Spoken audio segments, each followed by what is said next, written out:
Mail-order bride showed up in a wheelchair for marriage. Then the single dad rancher shocked her. Montana Territory, spring of 1879. The breeze carried the aroma of new-cut wood and iron. A plume of soot trailed lazily over the faint dawn heavens as the locomotive, bound for the west ground to a noisy stop at the gritty depot of Hollow Creek Station. Peaks rose imposingly on the horizon, and past them stretched a terrain still untamed enough to defy assurances, yet not so savage as to extinguish optimism. Jesse Holt loomed large in his battered footwear, one palm settled on the shoulder of each of his identical offspring. Matthew and Maisie both scarcely 8. His wide-rimmed headgear cast a shadow over a gaze that had endured far too much: battles, famines, demise. But on this day, for the initial occasion in ages, that gaze held a hint of doubt. He examined the wrinkled missive in his waistcoat pouch once more. Clara Dorsey, 27, hailing from Savannah, auburn tresses without kin, prepared to dwell on a homestead. No reference to the train's attendant descended initially. Following him emerged a burly assistant with a grave expression, guiding someone on to the landing. Murmurs of surprise spread among the modest gathering. The lady in the mobility chair exuded a composed poise, walnut locks bound in a plain knot, slate-blue eyes as unwavering as the vast grasslands. She sported a simple journeying overcoat and mittens, and cradled in her lap was a hide-covered tome, substantial and evidently perused often. Her fingers, though fine-boned, showed no quiver. Jesse's mouth tightened. He advanced with a deliberate stride, then paused. She noticed him. Naturally, she did. "You must be Mr. Holt," she stated, her tone mild yet distinct. "I am Clara Dorsey." He removed his hat deliberately. "Ma'am." For a moment, nobody stirred. Then the quiet shattered. "Papa, is that her?" Matthew inquired, yanking at Jesse's long coat. Maisie didn't bother seeking approval. She squirmed loose from his clasp and dashed toward Clara with the bold trust unique to youngsters. She halted right before the spokes and gazed upward. "Why are you seated that way?" she questioned directly. "Maisie," Jesse cautioned. Clara chuckled softly. "Because I have a unique sort of steed," she explained, tapping the side support. "Mine requires no hay, but it certainly creates plenty of racket." Matthew inched nearer, intrigued at this point. "Is it quick?" "That hinges on who's guiding it," Clara replied with a wink. The assembly, which had grown rigid with unease, now buzzed with subtle mirth. "Do you enjoy tales?" Clara posed to the pair. Both bobbed their heads enthusiastically. "Very well," she declared, raising the hefty volume. "Allow me to share one. Once upon a time, in the realm of crimson earth and amber dusks, there resided a frontiersman and a prehistoric beast." The depot fell silent. Even the elderly wire operator poked his head from his cubicle. "A prehistoric beast," Maisie tittered. "Indeed, a truly irritable one," Clara affirmed. "He sported a cap too tiny for his skull and footwear too large for his talons. But do you know what he desired above all else?" "What?" the siblings exhaled. "A companion who wouldn't flee when he bellowed," she revealed. The onlookers snickered. Jesse attempted to suppress a grin, but his mouth quirked. Clara's gaze met his fleetingly. There was no supplication in them. No urgency, merely a serene resilience that disquieted him more than any sorrowful plea could have. He advanced finally, hoisted her compact suitcase, and gestured toward the cart stationed next to the mail outpost. "I'll handle that," he announced. Clara blinked, then inclined her head. "Thank you, Mr. Holt." Maisie seized the rear of Clara's chair. "May I guide her?" Jesse wavered. "It's fine," Clara assured, glancing up at him. "She can discover how. As can we all." As they moved toward the wagon, Jesse glanced at the letter again. He had expected many things from a mail-order bride, but not this, and certainly not her. Clara moved into the whole ranch under a practical agreement. Trial weeks before any vows were exchanged. Jesse called it sense. The-town called it scandal. Whispers traveled faster than wind in Hollow Creek, especially among women at the general store and men hunched at the saloon's corner tables. "Brings ain't a carriage to a working ranch. Reckon he plans to feed her or marry her? She tricked him, that one. Bet she wrote those letters from a hospital bed." Jesse heard them all. They came in gusts of muttered pity and sharpened contempt, sometimes thrown carelessly in front of the children. He said nothing. He simply saddled his horse earlier each morning and came home after sundown, dust-covered and tight-lipped. At the dinner table, silence hung heavier than the smell of boiled beans. Jesse chewed slow, eyes on his plate. Clara sat upright in her wheelchair, napkin folded across her lap, answering the children's chatter with gentle warmth. One evening, as Maisie yelped softly, Clara set down her fork and wheeled closer. With delicate fingers, she plucked a splinter from the girl's tiny finger, then pressed a kiss to the skin. Jesse paused mid-bite.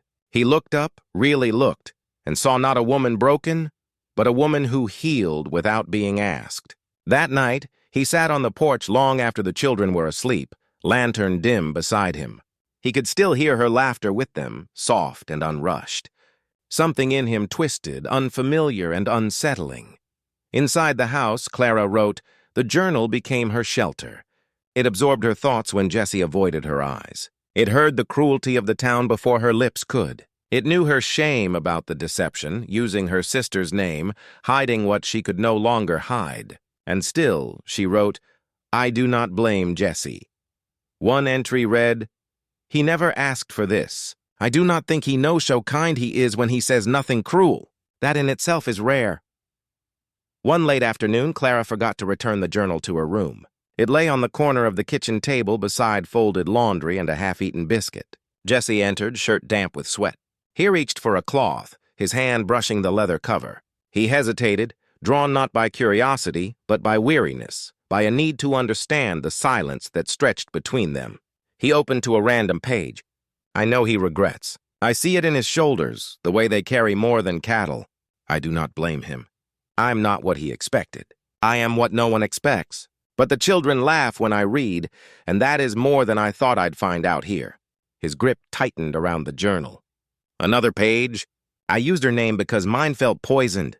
Clara's name meant youth, meant freedom. Mine was pity, wrapped in legacy. I could not bear to be seen as less than a woman." A soft gasp behind him. He turned. Clara sat in the hallway, eyes wide, lips parted. Jesse began, closing the book gently. It was unthettable. "I didn't mean to." "You read it," she said, voice breaking. But even he swallowed. "Just a few lines." She waited, shoulders stiff, bracing. "I did not know you felt that way," he said. "I did not know any of it." Clara blinked rapidly, voice low. "It's all right. I do not blame you. I just needed somewhere to put the words." Jesse didn't move, didn't reach out, but he did not turn away. "You've been honest in those pages," he said quietly, "and I've been a coward." Her brows lifted. "I kept my distance because I thought silence would be easier than kindness. But maybe kindness is the only thing worth the trouble out here." For the first time in days, Clara smiled, just barely. And Jesse, for the first time, didn't feel like he was failing someone.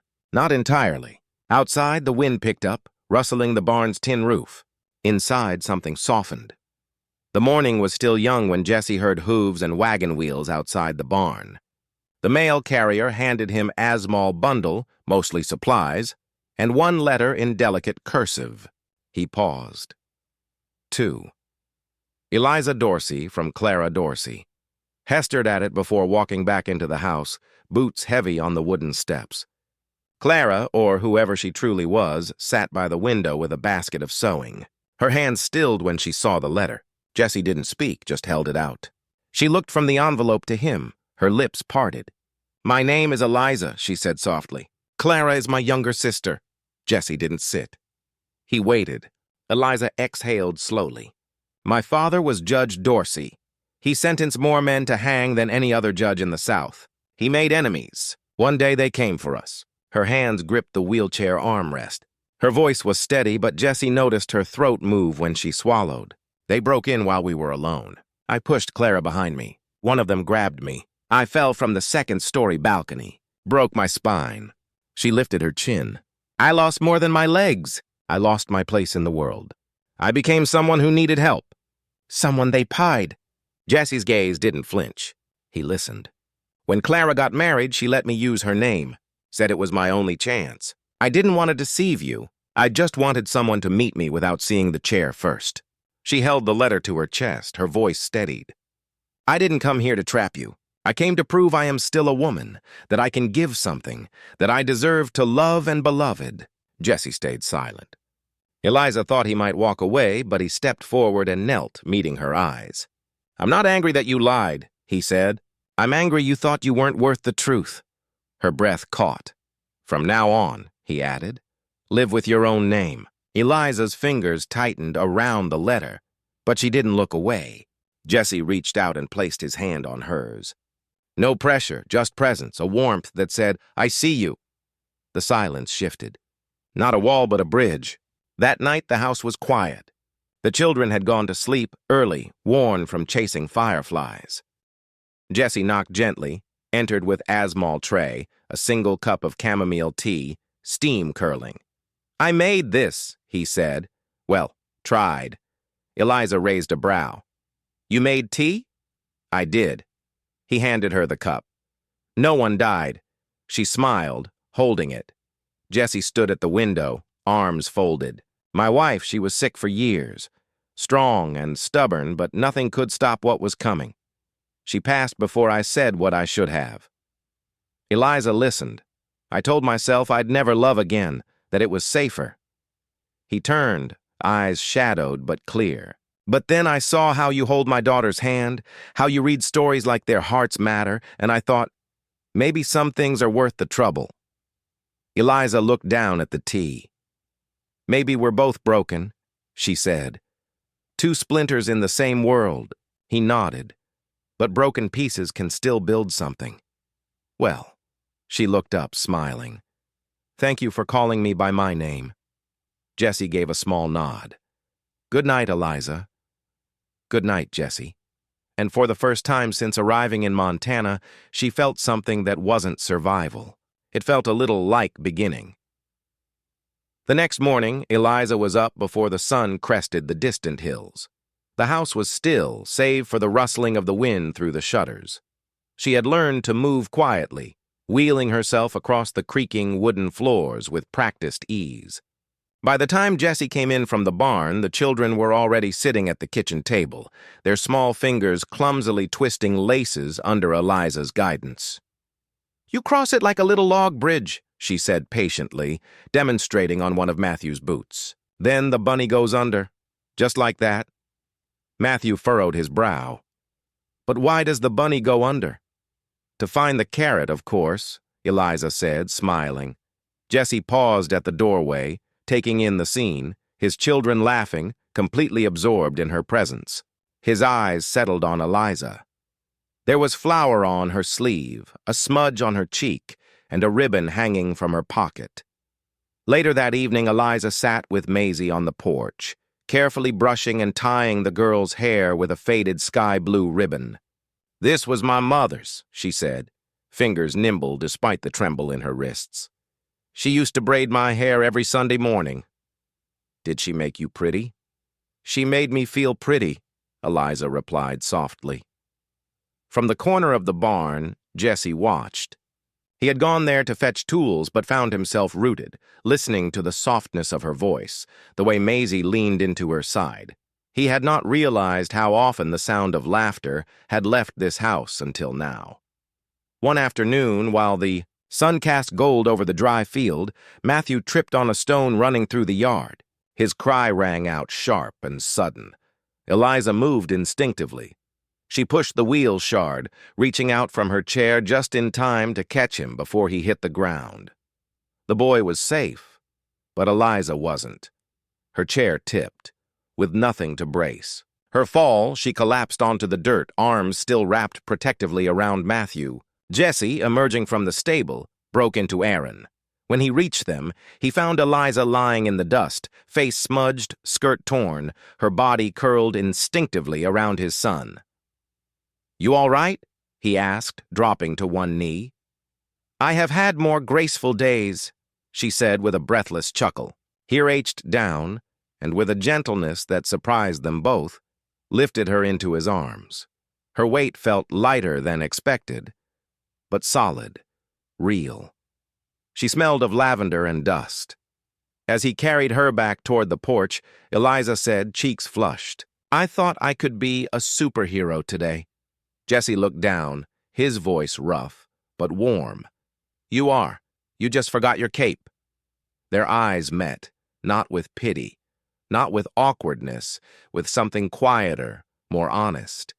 That evening, Jesse found himself lingering longer over supper, watching her hands as she passed the potatoes, watching her lips as she read the children to sleep, wondering how the absence of movement could still carry so much life.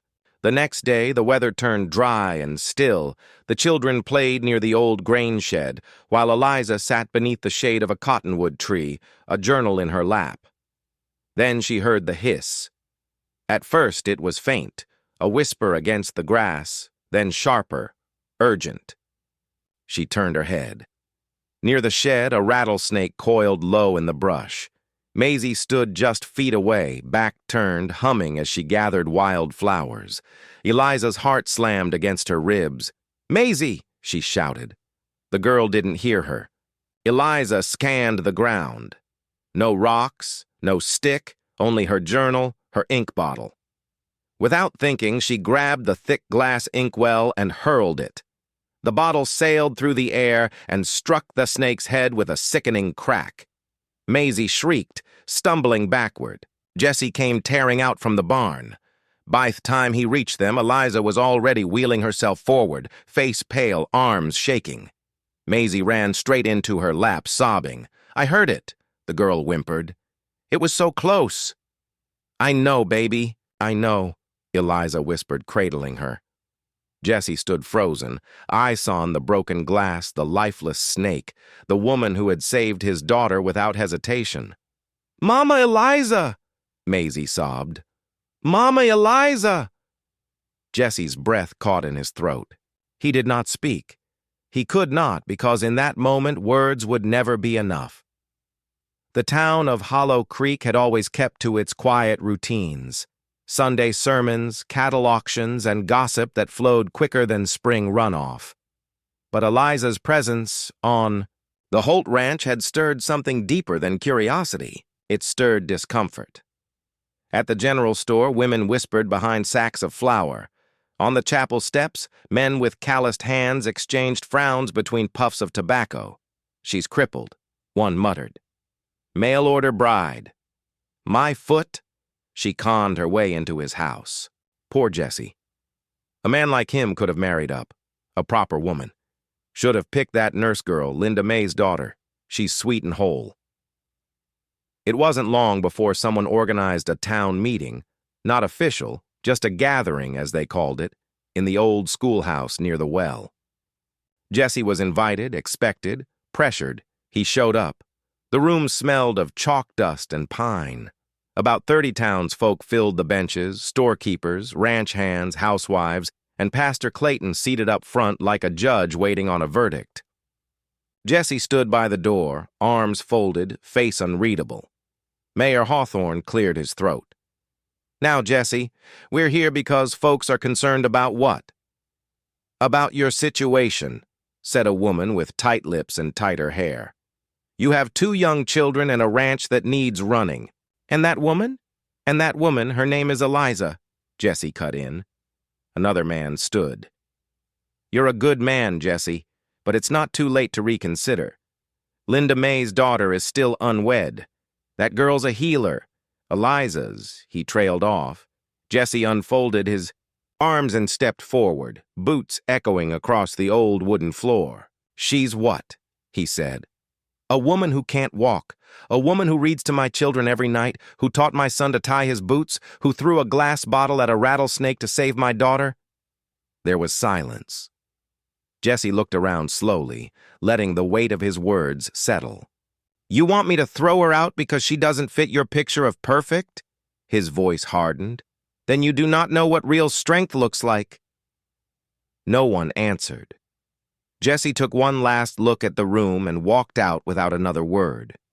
That same afternoon, Eliza sat waiting in the wagon outside the mercantile, unaware of the meeting. She looked up when Jesse approached, not with anger in his eyes, but fire. He stepped up into the wagon bed, gently scooped her into his arms. "Jesse, trust me." He carried her straight through the heart of town, past the smithy, the saloon, the gossiping porches, all the way to the town square where the water pumps squeaked and old men usually played cards. Heads turned, children stopped playing, whispers halted mid-breath. Jesse sat Eliza down carefully on the bench beside the well. Then he stepped back, turned to face the gathering crowd, and said loudly, "If anyone still thinks she does not belong here, come and say it to her face." Murmurs rippled, but no one moved. He scanned the faces. Most looked away. A few shifted guilty. Even the preacher who'd once baptized his children said nothing. "She has more heart in her than half the men in this town," Jesse continued. "You all saw what she did. You all heard what she's been through, and you still have the gall to question her worth." Still no one spoke. Then from the back, a small voice piped up. Maisie, holding Matthew's hand. "She's our mama now." The silence broke. Someone coughed. Someone else nodded. One by one, the tension eased. Not with cheers, not with applause, but with acknowledgement. Slow, reluctant butte reel. Eliza sat motionless through it all. Her hands folded in her lap, hurchin high. Only her eyes gave her away, shimmering wet and wide.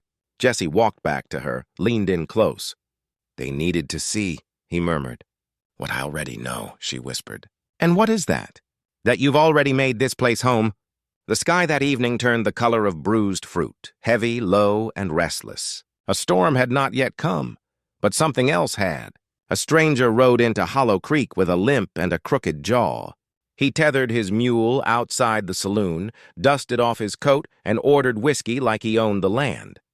No one recognized him. No one welcomed him. But when he saw Eliza roll past the storehouse later that afternoon, the glass in his hand cracked. Jesse knew the moment he saw the man that something was wrong. There was a stillness in the air, the kind that settled over the plains before lightning struck. It was that night after supper when the knock came. 3 knocks, heavy, slow. Jesse opened the door, hand instinctively resting near his holster. The man stood on the porch, face shadowed by the brim of his hat. "Name's Cutter," he drawled. "I'm looking for a Dorsey." Jesse didn't blink. "No one here by that name." "Funny," Cutter replied, eyes drifting toward the light in the parlor window. "I seen a woman earlier today. Looks just like the judge's daughter. That bastard hung my brother 15 years ago." Jesse stepped forward. "You're mistaken, am I?" Cutter grinned. "Might be. Still, I think I'll stick around a bit, ask a few more questions." The door slammed shut in his face. Jesse turned to Eliza, who had wheeled in behind him, pale as linen. "He knows," she whispered. "He knows who I am. He didn't waste a second." He woke the children, told them. It was a game, a midnight adventure. Eliza bundled their coats, hands trembling as she packed food and water into a basket. They snuck out the back and made for the stable. The night was thick with silence, every footstep echoing louder than it should have. Inside the old horse barn, Jesse lit a single lantern and led them to the far stall, long empty and boarded over. It smelled of hay and cold earth. "You stay here," he said, setting down the lantern. "No matter what happens, you stay quiet." Eliza gripped his arm. "You cannot face him alone. I will not let them come near you or them." Her fingers tightened. "If I die tonight, promise me something." "Don't say that." "Promise me," she insisted, voice cracking. "Promise you will never let the children know I was afraid." Jesse looked at her, really looked, and saw the girl she must have been before the fall, before the chair, before all of it. "I promise." He kissed her forehead and left before she could say another word. Outside, the wind had picked up. Cutter was already near the fence line, a lantern swinging in one hand and a revolver in the other. Jesse stepped out of the shadows. "You looking for me?" he called. Cutter turned, eyes glinting. "Well, now you're braver than I thought." Jesse didn't answer. He backed slowly toward the woods. Cutter followed. What ensued was not a gunfight. It was a chase, a brutal, breathless pursuit through the black trees, the underbrush tearing at their clothes. Jesse led him deeper, further until they reached the gulch just east of the creek bed. Then Jesse ducked behind a boulder. The shot came quick and sharp. Then silence. It was hours before Jesse returned. His shirt was torn. Blood soaked his shoulder. His steps staggered, but his eyes were clear. Eliza gasped as he stumbled into the barn, collapsing beside the lantern's flickering glow. "You're hurt! He's gone!" Jesse panted. He won't come back. She pressed a cloth to his wound, tears spilling over. You could have died, she whispered. He looked at her with a weary smile. So could you. She leaned down, resting her forehead against his. But we didn't. For once the night held no fear, only the sound of breathing and a love that had been tested and found true. Rain drummed steadily against the roof, a steady rhythm that echoed through the silent house. The storm had rolled in at dusk and stayed through the night as if the sky itself refused to rest. Jesse lay in bed, feverish, his face pale and lined with pain. He had refused to see the town doctor, waving off the suggestion with a muttered he'd asked too many questions. The wound on his shoulder, though bandaged, bled slowly. Sweat clung to his brow. Eliza had not left his side. She brewed herbs from a leather pouch tucked deep in her belongings, crushing leaves with practiced hands. She boiled water, wiped his skin with cool cloths, changed his dressing with the careful precision of someone who'd learned to endure pain by managing others. When the children peeked in, wide-eyed and frightened, Eliza smiled gently. Papa's just resting, she whispered. Can you keep your toys quiet today? Pretend we're in a library. Matthew nodded solemnly. Maisie tiptoed away, clutching her stuffed rabbit. As the hours stretched on, Jesse drifted in and out of sleep, sometimes mumbling nonsense. Eliza stayed with him, her wheelchair beside the bed, hands never far from his. At midnight, the wind howled and thunder rolled across the hills. Jesse stirred, breathing ragged. Eliza took his hand. Jesse, she whispered. His eyes opened slowly, unfocused. Why? She asked, her voice breaking. Why would you risk your life like that for someone who can't even walk beside you? His gaze found hers cloudy but steady. You can't walk, he murmured, his voice low and hoarse. But you're the only one who ever made my heart move. Eliza blinked, stunned into silence. He reached for her hand again, this time lifting it gently, pressing it to his chest. It was there beneath skin and bone and bruises that she felt the steady thud of his heart. I don't need your legs, he whispered. I just need you. She leaned in slowly. Their lips met, soft at first, hesitant, then deeper. It wasn't a kiss of fire, but of something older, truer. It spoke of everything unsaid, everything endured. When it broke, they didn't speak. They just looked at each other, two broken things that had stopped pretending to be whole. By morning, the storm had passed. Sunlight filtered through the window in soft golden beams. Jesse slept peacefully, color returning to his cheeks. Eliza wheeled herself to the kitchen, brewing tea with hands still trembling from the night. A sudden knock at the door startled her. She opened it to find Matthew and Maisie standing there with something wrapped in a flour sack. We made this, Matthew said, shy.